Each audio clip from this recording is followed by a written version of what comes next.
अस्सलाम वालेकुम fourth year students. Exercise 3.1 से क्वेश्चन नंबर 3 और 4 लास्ट से आप लोग पूछ रहे थे। ये हमने दो मैट्रिसेस को ए और बी जो गिवन है इनको मल्टीप्लाई कर दिए। Prove that the product of matrices is the zero matrix, कि ये ज़ीरो होगा कब, when theta and phi differ by an odd multiple of π/2।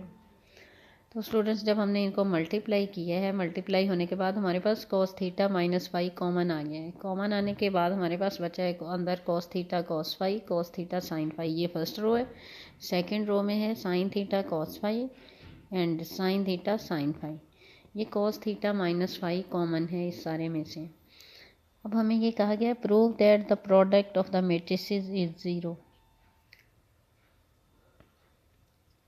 इसको हमने ज़ीरो रख दिए।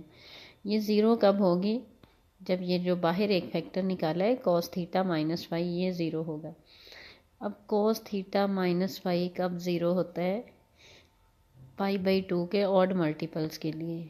यानी cos किसी भी एंगल का हो वो ज़ीरो कब होगा, जब π/2 का ऑड मल्टीपल होगा। देखिए cos 0 1 होता है, आगे इसकी वैल्यूज़ इंक्रीज़ करती जाती हैं। π/2 पे आके ये फिर वो ज़ीरो हो जाता है, सॉरी डिक्रीज़ करती जाती हैं। cos 0 1, आगे वैल्यूज़ डिक्रीज़ करते करते इसकी π/2 पे ज़ीरो आ जाती है। इसी तरह से पाई पे ये -1 होता है और 3 π/2 पे ये फिर ज़ीरो हो जाता है। यानी π/2, 3 π/2, 5 π/2, 7 π/2, इस तरह से इन सब पे ये ज़ीरो हो जाता है। तो हम कह देते हैं कि cos 0 कहाँ पे है, π/2 के ऑड मल्टीपल्स के लिए।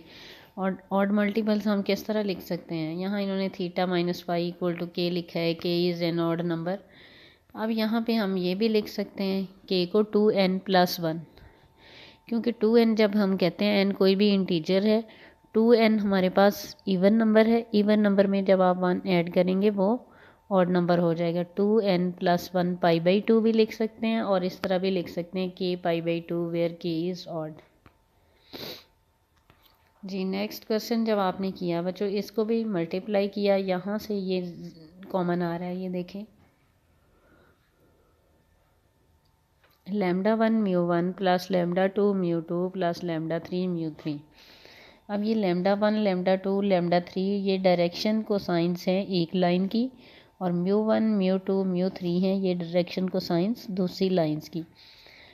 और ये जो है अगर हम कॉरस्पॉन्डिंग डायरेक्शन को साइंस को मल्टीप्लाई कर दें, यानी λ1 into μ1 plus λ2 into μ2 plus λ3 into μ3, दो लाइंस जब परपेंडिकुलर होती हैं तब उनकी डायरेक्शन को साइंस को मल्टीप्लाई करने से आंसर ज़ीरो आता है।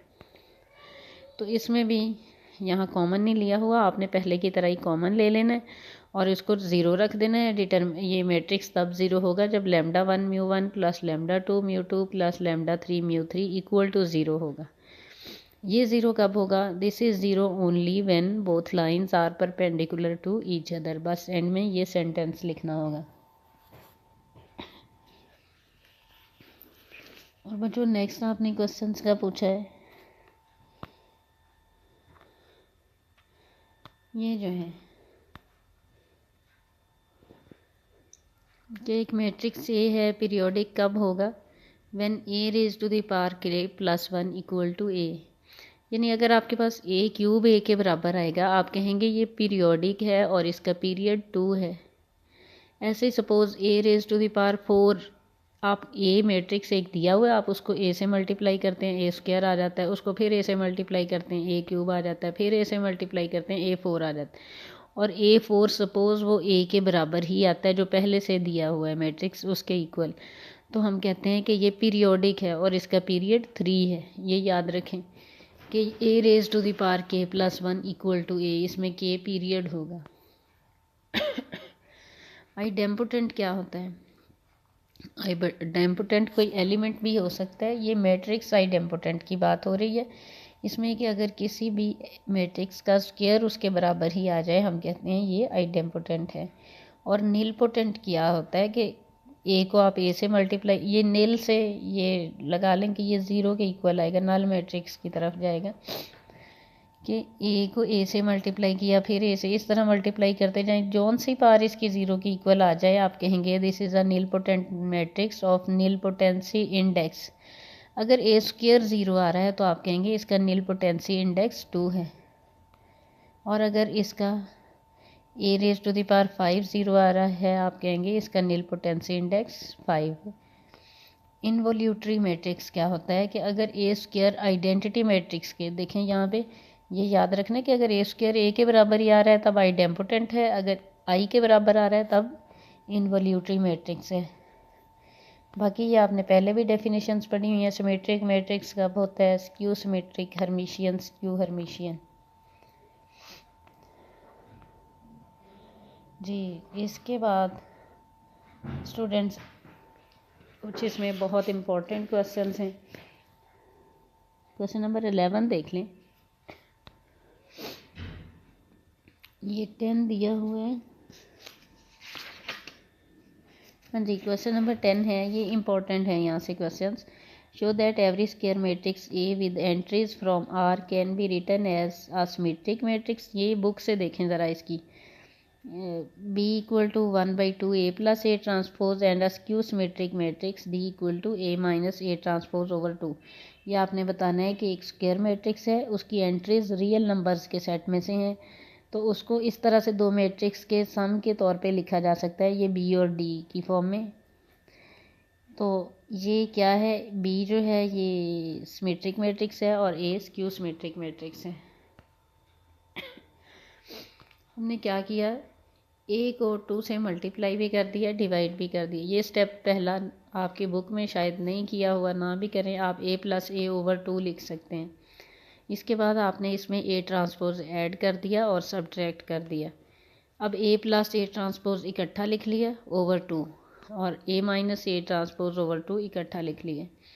पहले को B का नाम दे दिया, दूसरे को C का नाम दे दिया। अब आपने प्रूव करना है कि पहला सिमेट्रिक है और दूसरा स्क्यू सिमेट्रिक है। बच्चों ये आप कर सकते हैं कि B का ट्रांसपोज लेना है, अगर वो B के बराबर ही आ जाए, ये किया हुआ है, तो ये सिमेट्रिक होगा। और इसी तरह से C का ट्रांसपोज लेना है और उसमें से माइनस कॉमन लेना है। अगर C ट्रांसपोज माइनस C के इक्वल आ जाएगा तो ये स्क्यू सिमेट्रिक होगा। ये इम्पोर्टेंट क्वेश्चन है। इसके बाद ये हर्मिशियन मैट्रिक्स है आपके पास। स्क्वायर में show that every square matrix A with entries from C can be written as Hermitian matrix and as a skew Hermitian matrix। ये कैसे लिखना है, इसको भी उसी तरह से, वहाँ पे सिर्फ A ट्रांसपोज को ऐड किया था। अब हर्मिशियन के लिए क्या होता है, A बार ट्रांसपोज। यहाँ पे क्या करेंगे, A बार ट्रांसपोज को ऐड भी कर दिया और सब्ट्रैक्ट भी कर दिया। अब A plus A bar transpose over 2 इसको B का नाम दे दिया और A minus A bar transpose over 2 इसको D का नाम दे दिया। अब उसी तरह से आपने प्रूव करना है। ये हर्मिशियन है, इसमें एक दफ़ा इसका कंजुगेट लेना पड़ेगा, बार जो ऊपर ली हुई है। तो जब आप बार लेते हैं, ये A plus A bar transpose है, ये बार इसका बाद में ट्रांसपोज B बार ट्रांसपोज लेंगे, वो B की इक्वल आना चाहिए। अब बार जो है जब हम अंदर लेके जाएंगे A पे बार आ जाएगी और जहाँ पहले से ही A पे बार मौजूद है वो ख़त्म हो जाएगी, क्योंकि जब 2 दफ़ा कंजुगेट लेते हैं तो वही मैट्रिक्स बन जाता है। और फिर ट्रांसपोज लेना है। इसी तरह से ट्रांसपोज लेने से होता है कि जिसके 2 दफ़ा ट्रांसपोज आ जाए वो दोबारा उसी मैट्रिक्स के इक्वल आ जाता है। तो ये हो जाएगा A bar transpose plus A transpose whole transpose, जब लेंगे वो A ही रह जाएगा। तो बच्चों मेरा ख्याल है ये आपको समझ आ जाएगी, इजी है। कहीं से ना समझ आए तो फिर मुझे बता दें। इसी तरह से D को स्क्यू हर्मिशियन प्रूव करना है। जी नेक्स्ट है question number 12। If A and B are symmetric matrices, then prove that AB is symmetric if and only if A and B commute। बच्चों ये भी इम्पोर्टेंट क्वेश्चन है। A B सिमेट्रिक दिए गए हैं, ये गिवन है। A transpose equal to A and B transpose equal to B। एक चीज़ ये गिवन है, दूसरी क्या है कि आपने प्रूव करना है A B सिमेट्रिक हो है अगर A B कम्यूट कर रहे हैं, यानी A B equal to B A। A B commute करने का मतलब ये है कि कम्यूटेटिव लॉ होल्ड करता है, A B equal to B A आ जाता है। अब आपको पता है जहाँ इफ़ एंड ओनली इफ़ आ जाता है वहाँ इफ़ एंड ओनली इफ़ से पहले जो स्टेटमेंट होती है उसको सपोज करते हैं, बाद वाली प्रूव करते हैं, और दूसरी दफ़ा क्या करते हैं, इफ़ एंड ओनली इफ़ के बाद वाली स्टेटमेंट सपोज कर लेते हैं और पहले वाली प्रूव कर लेते हैं। ये तो पहले से गिवन है, A transpose equal to A and B transpose equal to B. अब आपकी मर्ज़ी है, आप जो मर्ज़ी सपोज कर लें। यहाँ हमने सपोज कर लिया, suppose A and B commute, यानी क्या है, A B equal to B A.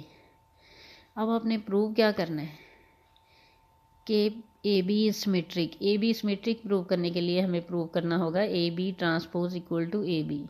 तो हम ये left side A B transpose से चलेंगे, ए बी होल ट्रांसपोज, ये होता है बी ट्रांसपोज ए ट्रांसपोज, जो बाद में लिखा होता है उसका ट्रांसपोज पहले आ जाता है। अब ये हमें पता है पहले से, ये इक्वेशन नंबर 2 से और 1 से कि बी ट्रांसपोज बी के इक्वल और ए ट्रांसपोज ए के इक्वल, ये बी ए आ जाएगा। अब हमने जो सपोज किया है बी ए किसके इक्वल है, A B, by our supposition, इसको लिख लिया। ये देखें, ये लिखा हुआ है सपोजिशन, यानी A B whole transpose equal to A B हमने प्रूव कर दिया, ये हो गया हमारा सिमेट्रिक। अब हम सपोज करेंगे कि A B whole transpose equal to A B, ये सपोज कर लिया है कि ये रिज़ल्ट होल्ड करता है, यानी ए बी सिमेट्रिक है। हमने प्रूव क्या करना है, A B equal to B A. तो इसके लिए हमने क्या किया, A B whole transpose equal to A B, यहाँ से चले राइट साइड उसी तरह से आती गई और लेफ़्ट साइड को हम सिंप्लीफाई कर सकते हैं। ए बी होल ट्रांसपोज को लिख सकते हैं बी ट्रांसपोज ए ट्रांसपोज। अब जो गिवन है पहले से equation number 1 and 2, B transpose B के इक्वल है और ए ट्रांसपोज ए के इक्वल है, ये B A equal to A B आ गया। तो ये प्रूव हो गया कि ए बी कम्यूट कर रहे हैं।